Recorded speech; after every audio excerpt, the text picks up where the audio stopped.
What up, y'all? Zeke Johnson here, also known as Detroit Real Estate Man. I want to bring y'all a video, man, comparing flipping versus burn. As y'all know, I'm known as a flip man.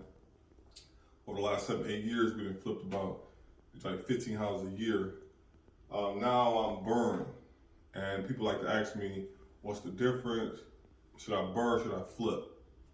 I'll let you decide, but here's some of the reasons or things I like to look at when I'm comparing flipping to burn.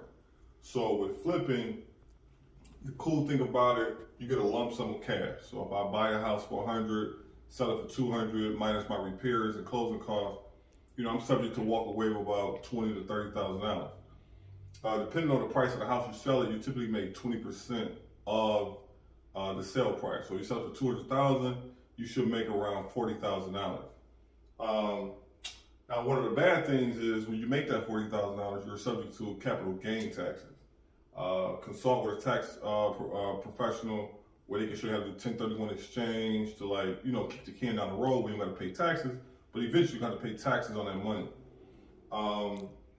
What I don't like is every time I flip the house, I was unemployed.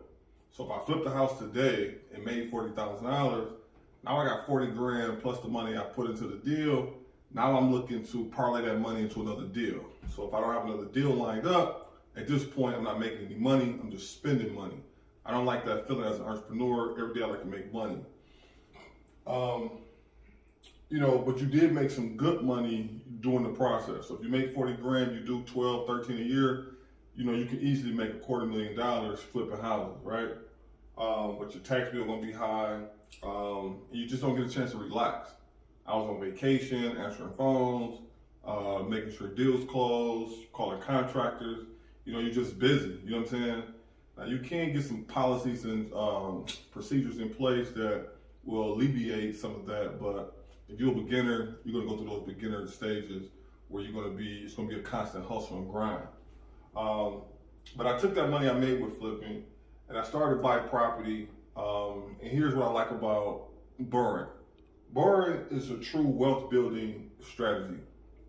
The reason why I buy a property today, 10 years from now, that property probably will be worth 4 or 5 times what I bought it for today, or maybe 20 years from now. Or when you pass that property down to your kids, and your kids pass it down to their kids. At the end of the day, if you have enough real estate, you can literally build wealth through the equity that builds up in the house, the appreciation, if you buy in the right areas and so forth. Cash flow.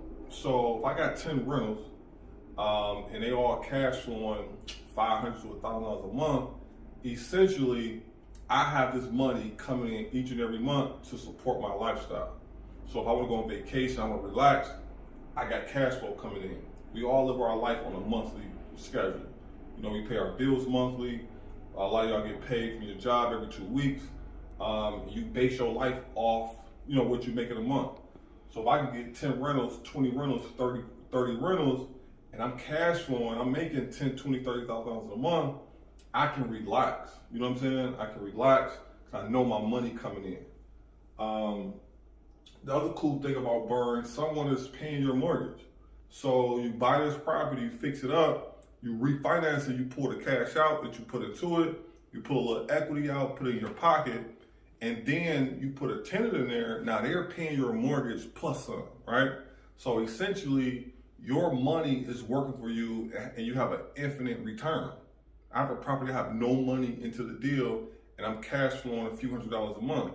So what does that mean? As an investor, you're always looking to put your money somewhere and get an ROI.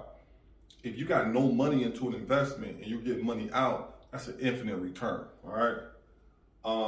The equity. So like I said earlier, you buy a house today, it's appreciating 3 to 5% every year. You're building equity and someone is paying your mortgage, which means that you are burning the candlestick from both ends, which means that you're gonna have a lot of equity in this property in a shorter period of time than a traditional way. No taxes. So when I pull this money out, we just did a deal. We pulled out, we got a check for $130,000. Out of that money, I'm not paying any taxes on because that's a loan. You don't pay taxes on the loan. You pay taxes on income. That's not considered income. So that's debt. So I'm acquiring debt, and I don't pay taxes on debt. That's another secret, tool that the rich people use to not pay taxes on their money.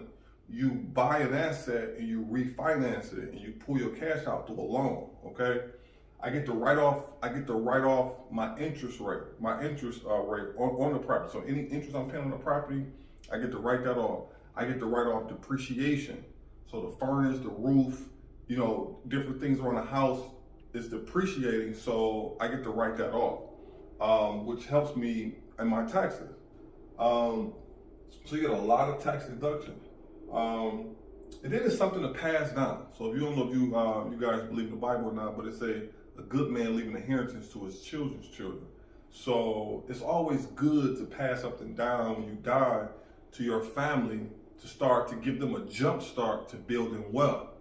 You can't do that flipping. When you flip, you just flipped your equity and your wealth to another investor or to another person.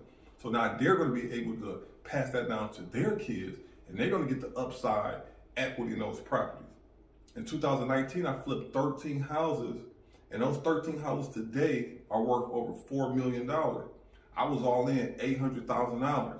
So think about those houses I flipped in 19, what they're worth today, all the equity in there. I can take that equity, parlay it to something else, and build even more wealth, right?